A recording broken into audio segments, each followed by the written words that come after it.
Merry Christmas and a Happy New Year to all of you.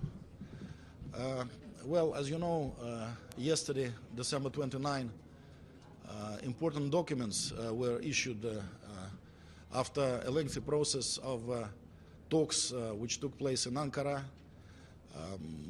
with the help of Turkish authorities. The Russian representatives negotiated a deal with opposition representatives, and of course we were also talking to the Syrian government about establishing a ceasefire regime in Syria and also restarting the political negotiations about both the government and the opposition groups forming their two delegations and coming to Astana to start negotiating directly to each other.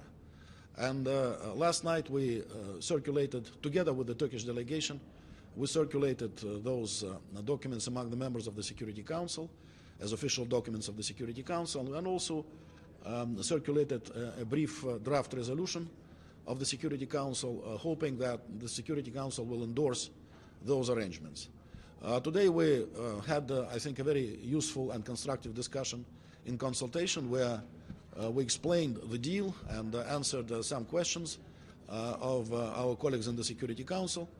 They made some recommendations to improve the text of the draft. I'm going to be in touch with my Turkish colleague right away.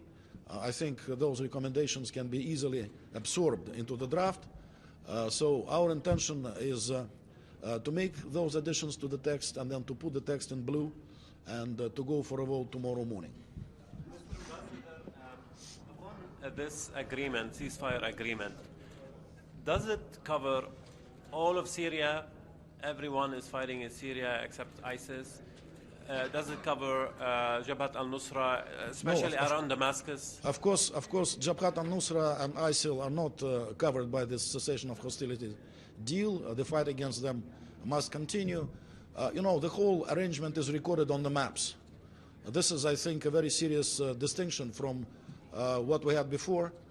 You might recall that the entire year we spent with the United States discussing the possibility of separating the moderate opposition from Jabhat al-Nusra and ISIL, but the United States, the US representatives were always extremely elusive about the actual location of the so-called moderate opposition. Our suspicion was that they were not able to separate Nusra from the so-called moderate opposition groups they have been supporting. But now it has been accomplished. Now our military have a clear understanding of who is who and who is where. And as you know, as part of this package of documents, special arrangements have been created for the two guarantors, Russia and Turkey, to observe the cessation of hostilities. So this is where it stands. I saw a report that they have some reservations about the deal, and also Jaish al-Islam. Are they well, part of this? You know, the thing is that 13. The counting of the groups is very complicated, as you know. Our understanding is that 7 major groups have joined in this arrangement. Stefan de Mistura, as you know, counted as many as 98 different groups fighting in Syria. The relationship between those groups is sometimes very complicated. But the thing is that in those documents, there are 13 groups, 13 armed groups, who delegated to 2 gentlemen who are named in the annex to the documents, who delegated the authority to sign the agreement on their behalf, which they did. The agreement about forming the delegation of the opposition. So, by our count, those groups represent 60,000 fighters, and they control a large chunk of the territory of Syria. Ambassador, I want to ask, since you are aware of the details of this agreement, are the Kurdish groups included in this ceasefire? And given the Turkey's role in making of this agreement, has the role of the Kurds in Syria been discussed, especially because they are controlling a large territory in northern Syria? Well, I'll have to go back and look at the list to try to answer your question. Thank you, Mr. Ambassador. Could you tell us how the meeting scheduled in Astana in late January between the Syrian government and the opposition is going to play into the talks that Staffan de Mistura, the UN envoy, has called for February 8th. Is this going to be an overlap? Is there going to be some kind of a competition? What? No, there is no competition. As you know, Staffan de Mistura has been in touch with us. He indicated his eagerness to help organize the Astana meetings. He talked with our foreign minister, I think, the other day. So we expect the United Nations to be fully involved in the preparations of the meetings in Astana. And if they are successful, they could move on to Geneva, as far as I am concerned. So we don't see any competition there or overlapping of the two processes. As you know, Staffan de Mistura had trouble reconvening the talks. So Russia and Turkey obviously decided to give the United Nations a hand in pushing things forward. And this is what we see happening.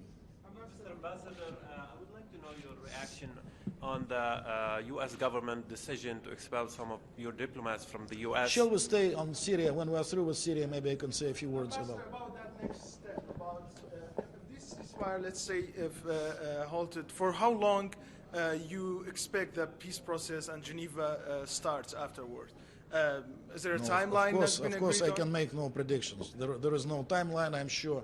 The only thing we know is that late January there's going to be a meeting in Astana, and then February 8th, Staffan de Mistura would like to reconvene talks in Geneva.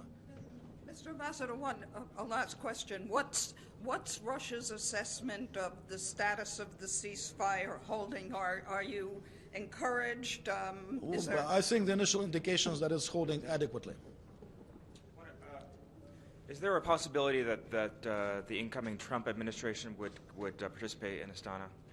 With what? The incoming. Well, we hope so. I mean, we clearly stated that, first of all, we believe that it's not just a Russia-Turkey bilateral effort.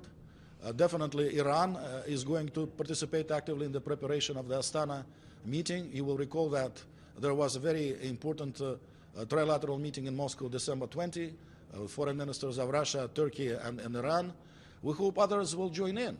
In our mind, Egypt is a country which can join the process of preparation of the meetings in Astana right now. There are others who are very important players.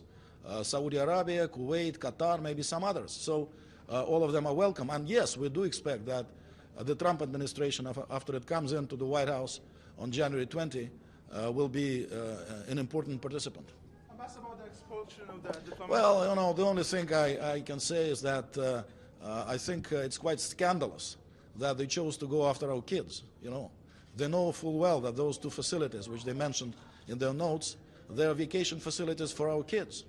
And this is Christmas time. This is a vacation time for our schools from the 1st of January to the 10th of January. This is the time when the kids go to those two facilities. So to block our access to them just while the holidays were starting, to me was rather cynical. So here go their family values. Thank you. Was your mission here in New York affected by this I'm sorry? Was your mission in New York affected by Only the to the decision? extent that they are blocking the access to this one facility we have on Long Island. I want to ask on Libya. I saw your minister quoted that Martin Kobler is ineffective and that Haftar could be part of the government. Is there some? Do you plan in 2017 some changes with? I'm sure there is going to be rather serious activity around Libya in the coming year, but I cannot predict how it's going to evolve. And Haftar, yes, he's a very important player there, obviously.